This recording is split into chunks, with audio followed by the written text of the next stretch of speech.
Baik, Bapak Ibu Saudara yang dikasihi Tuhan.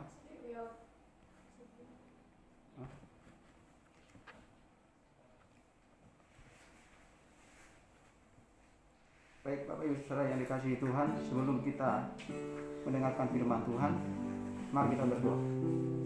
Bapa di sorga, terima kasih buat kasih setia Tuhan dalam hidup kami, sehingga kami boleh beribadah dalam doa pemulihan pada siang hari ini. Kami percaya bukan karena kuat dan gagah kami, semua karena kasih dan kebaikan Tuhan yang kami terima. Kami bersyukur buat anugerah Tuhan. Kami bersyukur buat lawatan Tuhan. Kami bersyukur buat segala sesuatu yang Tuhan nyatakan dalam hidup kami. Dan kami percaya Tuhan dalam ibadah doa pemulihan ini, Tuhan hadir di tengah-tengah kami. Kami berjumpa secara pribadi lewat puji-pujian dan penyembahan. Doa-doa kami bahkan sebentar lewat renungan singkat yang akan hamba berikan. Biarlah firman Tuhan menjadi rema dan logos dalam hidup kami, dan kami aplikasikan dalam kehidupan kami sehari-hari. Tuntun kami Tuhan, urapi kami, pakai kami untuk menjadi pelaku-pelaku firman Tuhan. Lewat Roh-Mu yang kudus yang menguatkan kami, sehingga kami mampu berjalan sesuai dengan kehendak dan rencana Tuhan. Terima kasih Bapa di sorga, terima kasih Tuhan Yesus Kristus. Semua kami yang hadir, baik melalui Jom, bahkan kami yang ada di sini, Tuhan memberkati dan mengurapi kami semua. Tuhan ditinggikan dan dipermuliakan dalam seluruh aspek kehidupan kami. Dalam nama Tuhan Yesus Kristus kami berdoa dan bersyukur. Haleluya. Amin.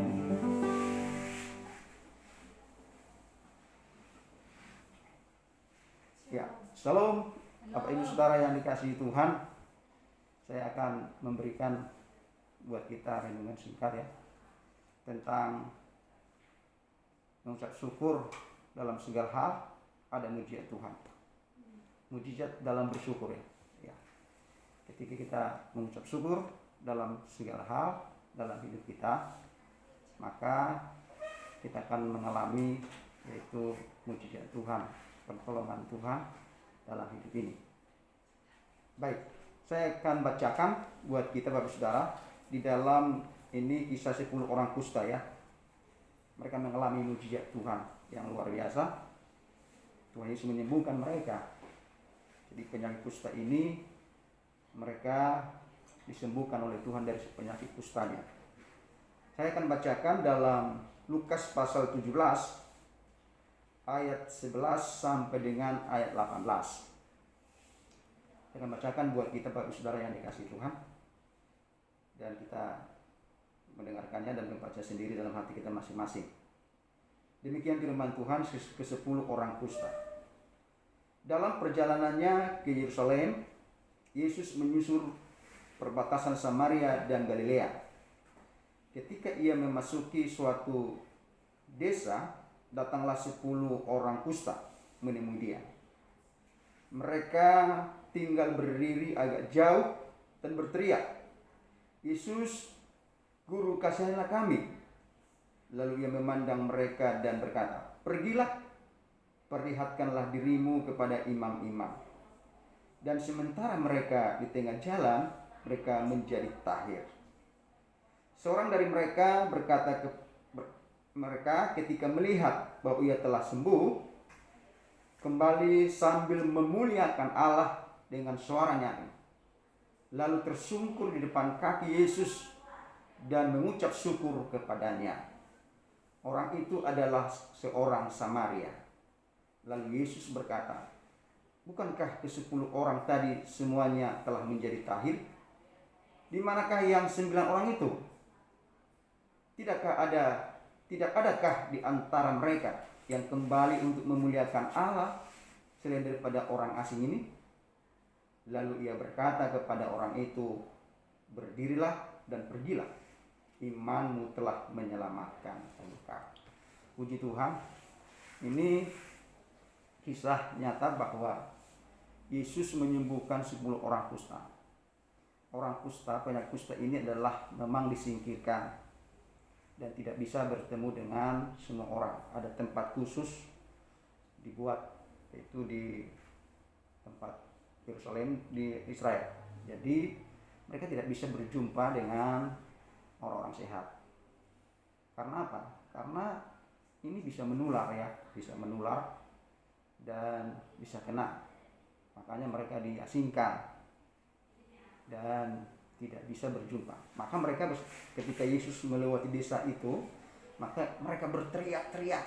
Ada tempat mereka dikumpulkan, tempat pengasingan. Mereka berteriak 10 orang kusta ini. Dan ketika Yesus lewat dari situ, "Yesus, Guru, kasihilah kami." Dan Yesus memandang mereka dan Yesus berkata, "Pergilah, perlihatkanlah dirimu kepada imam-imam."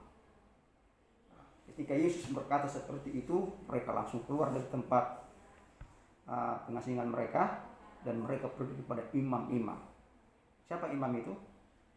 Itu orang-orang yang melayani di bait Allah. Yang melayani di bait Allah mereka. Ya, katakanlah hamba-hamba Tuhan ya. Hamba-hamba Tuhan yang melayani di bait Allah atau di gereja atau pendeta lah contohnya ya. Nah, mereka memperlihatkan diri mereka ke sana dan mereka menjadi tahir, menjadi sembuh. 10 orang itu menjadi sembuh.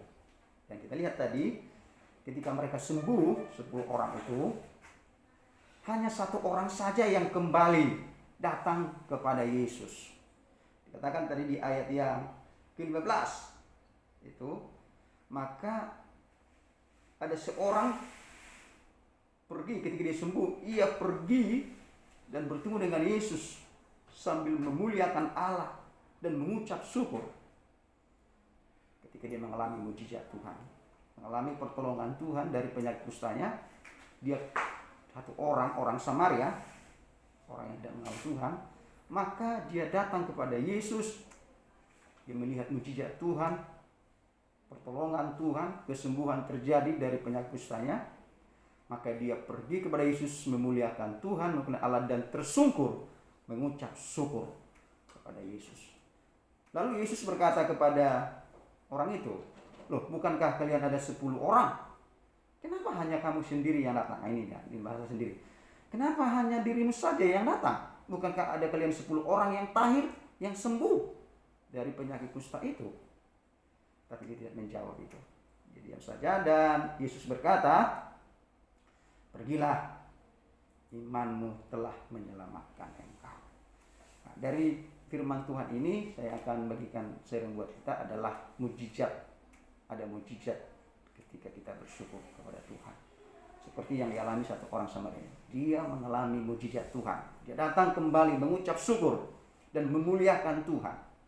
Ternyata ketika kita bersyukur, kita tetap memuliakan Tuhan, mengagungkan Tuhan, meninggikan Tuhan, Yesus Kristus Raja segala Raja, yang telah menyelamatkan kita, yang telah menyembuhkan kita, yang telah memberikan segala berkat-berkat Allah dalam hidup kita. Sekarang ini orang gampang sekali ketika mereka mengalami pertolongan mujizat Tuhan, ketika mengalami yaitu kebaikan Tuhan, gampang mengucap syukur. Diberkati, mengalami mujizat Tuhan dalam karir, dalam jabatan, dalam studi, dalam apapun, dalam pekerjaan, mengalami berkat-berkat Tuhan, gampang mengucap syukur. Dia berterima kasih kepada Tuhan. Tapi ada juga sudah diberkati, sudah ditolong Tuhan, sudah mengalami mujizat Tuhan, tidak mengucap syukur seperti yang 9 orang ini. Mereka tidak datang kepada Tuhan, tidak mengucap syukur dan tidak berterima kasih, sudah mengalami mujizat Tuhan. Itu sangat, saya katakan ya, keterlaluan lah ya. Sudah mengalami pertolongan Tuhan, mengalami kasih karunia Tuhan, mengalami kesembuhan, mengalami yaitu penyertaan Tuhan dalam dirinya, tapi tidak datang. Nah, itu sudah keterlaluan. Tidak tahu diri maksudnya begitu ya.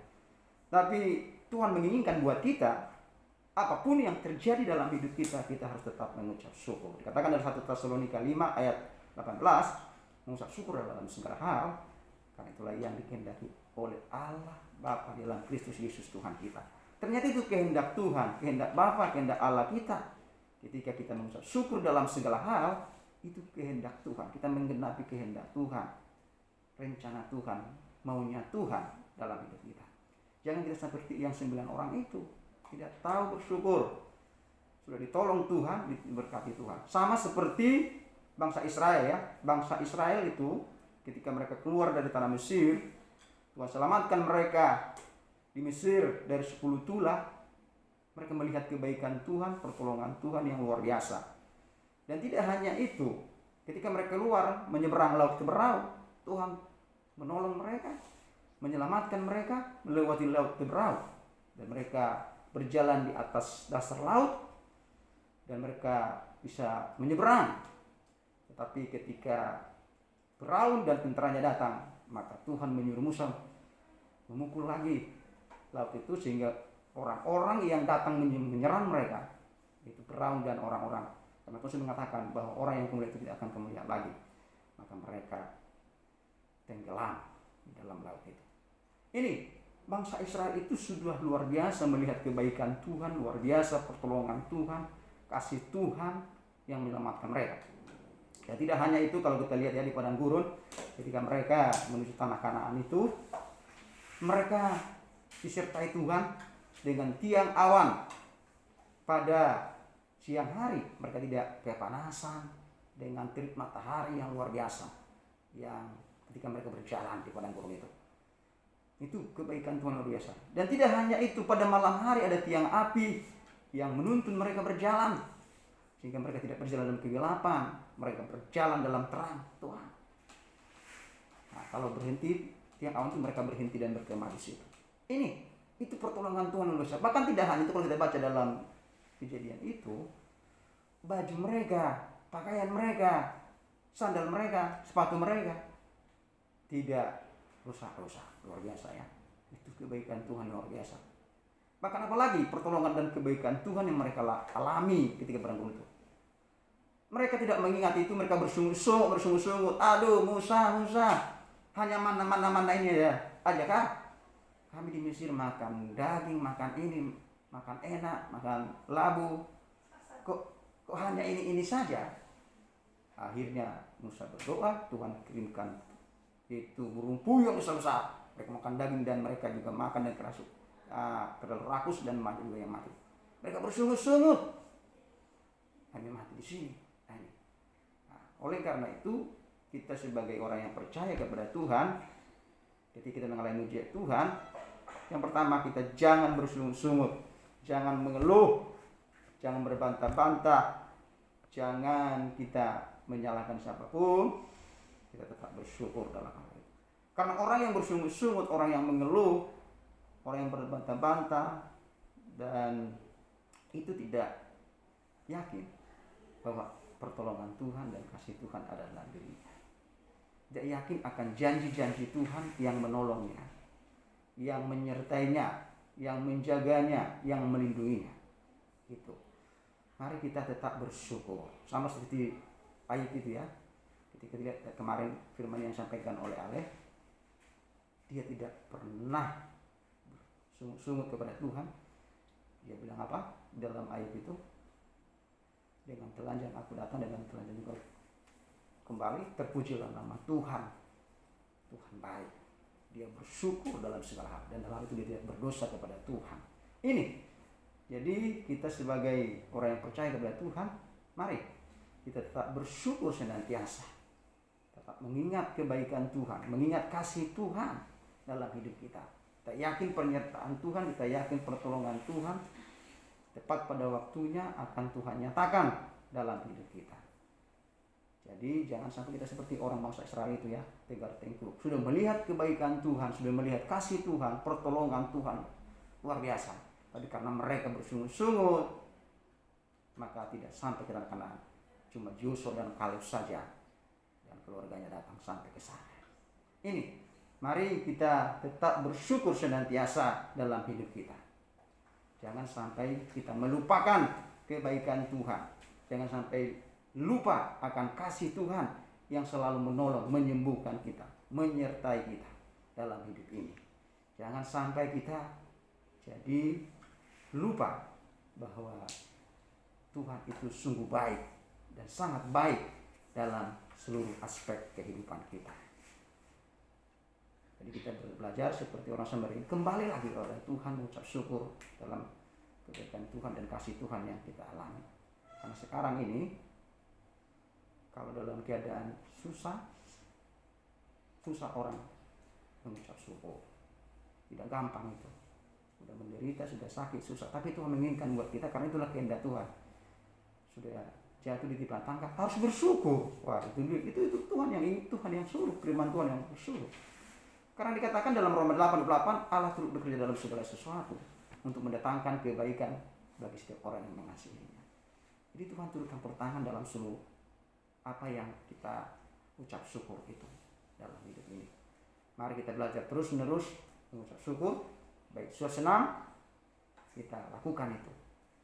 Karena di dalam kesusahan itulah, penderitaan juga orang tidak gampang bersyukur. Tapi kita belajar terus-menerus mengucap syukur kepada Tuhan serta memuliakan Tuhan dalam seluruh aspek eksistensi kehidupan kita ini dimanapun kita berada. Karena apa?